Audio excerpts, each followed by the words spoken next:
Vi skal i denne her video se på, hvordan vi udregner en procentdel af et tal. Og allerførst så vil vi huske på, hvad procent betyder. Procent betyder per 100, eller 100 del, eller hvis der var 100. Det kan siges på flere måder.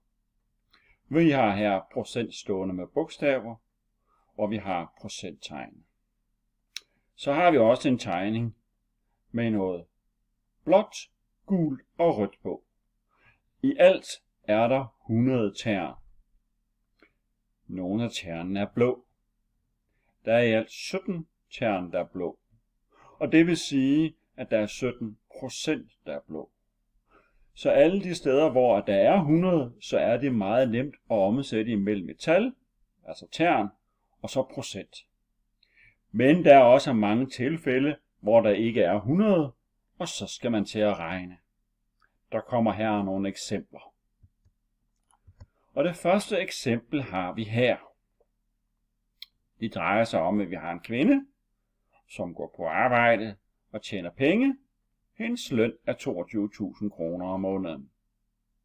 Hun skal betale skat, og en af skatten, hun betaler, hedder arbejdsmarkedsbidrag. Og arbejdsmarkedsbidraget er på 8% af lønnen. Hvis hun tjente 100 kroner, så ville hendes arbejdsmarkedsbidrag være 8 kroner. Men det er den jo ikke. Hendes løn er 22.000. Og derfor så kan man spørge, hvor mange penge er arbejdsmarkedsbidraget så? Og når man skal regne det ud, så kan det gøres på flere forskellige måder, men en af måderne, den kommer her. Det er, at man siger, at 8% betyder 8 per 100, eller 8 divideret med 100. Så vi tager 8 og dividerer med 100, og så ganger vi med det beløb, som vi skal finde 8% af. Altså 8 divideret med 100 gange med 22.000, så finder vi 8% af 22.000. Lommeregneren siger, at det giver 1.760. Og man kan så spørge 1.760, hvad for noget? Er det procent? Er det kroner? Eller er det noget helt tredje? Og der er svaret, at det vi ganger med her, det er kroner. Så det her, der kommer ud af det, det er også kroner.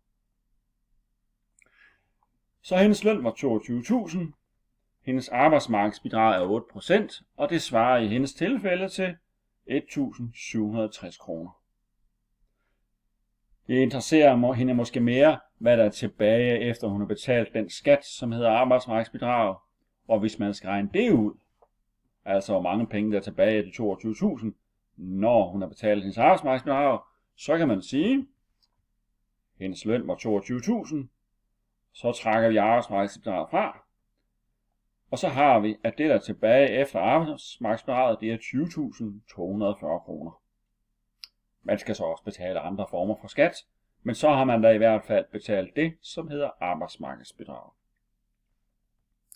Vi tager et eksempel mere.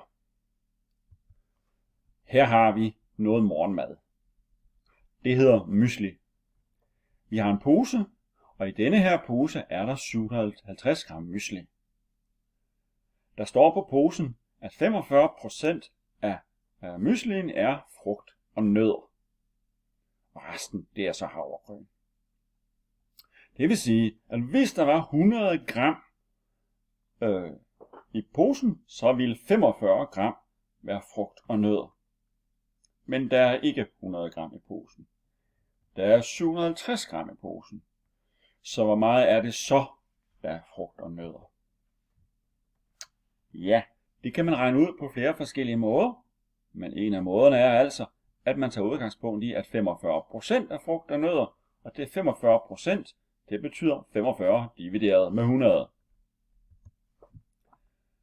Vi har 45 divideret med 100 gange med 750, som var det, der var i posen.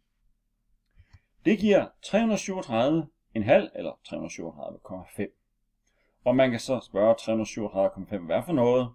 Er det kroner? Er det procent? Eller hvad er det? Nej, de 750 her, det er gram. Det kunne vi også læse heroppe. Så det, der kommer ud af det her, det er også gram. Så der er 337,5 gram frugt og nødder i posen. Hvor meget er så havregryn? Jamen, det er så resten. Det vil sige, at vi tager de 750 gram, som er det der i hele posen, og så trækker vi det fra, der er frugt og nødder, og tilbage er der så det, der er havregryn. Så det er 750 minus 337,5, og det giver 412,5 gram havregryn, der er i posen. Det vil sige, at det meste er havregryn, og så er der også en pæn portion, som er frugt og nødder. Vi tager et eksempel mere. Vi har en fagforening. I denne her fagforening, så er der en afdeling, som har 480 medlemmer. De fleste af dem har arbejde, men 5% af dem er uden arbejde. Det betyder, at hvis der var 100 medlemmer i afdelingen, så ville 5 af dem være uden arbejde. Men der er ikke 100 medlemmer i afdelingen. Der er mange flere. Så vi kan spørge, hvor mange medlemmer er det så, der er uden arbejde? Det er 5%, og 5% det betyder jo 5 divideret med 100. Det gør vi, og så ganger vi, hvor mange medlemmer der er. Så har vi udregnet, hvor mange der er arbejdsløse. 5 divideret med 100 gange med 480, det giver 24. Hvad er 24? Hvad for noget? Jo, de 480, det var medlemmer, så er de 24 også medlemmer. Ja. Man kan jo så også stille næste spørgsmål er, okay, nu har vi regnet ud, hvor mange der er uden arbejde, hvor mange er så i arbejde? Ja, det er jo så resten. Det er dem, der mangler fra 24 op til 480. Og når vi skal regne det ud, så kan vi tage 480 og trække de 24 fra, som er uden arbejde. Tilbage er der så, at der er 456, der er i arbejde. Ja. Vi tager et eksempel mere. Her har vi noget chokolade. Prisen på chokoladen er 25 kroner. Prisen stiger med 20%. Det betyder, at hvis prisen på chokoladen var 100 kroner, så vil prisen stige med 20 kroner. Men prisen på chokoladen er ikke 100 kroner. Den er 25 kroner. Så hvordan regner vi det så ud? Jo, vi husker på, at 20% betyder 20 divideret med 100.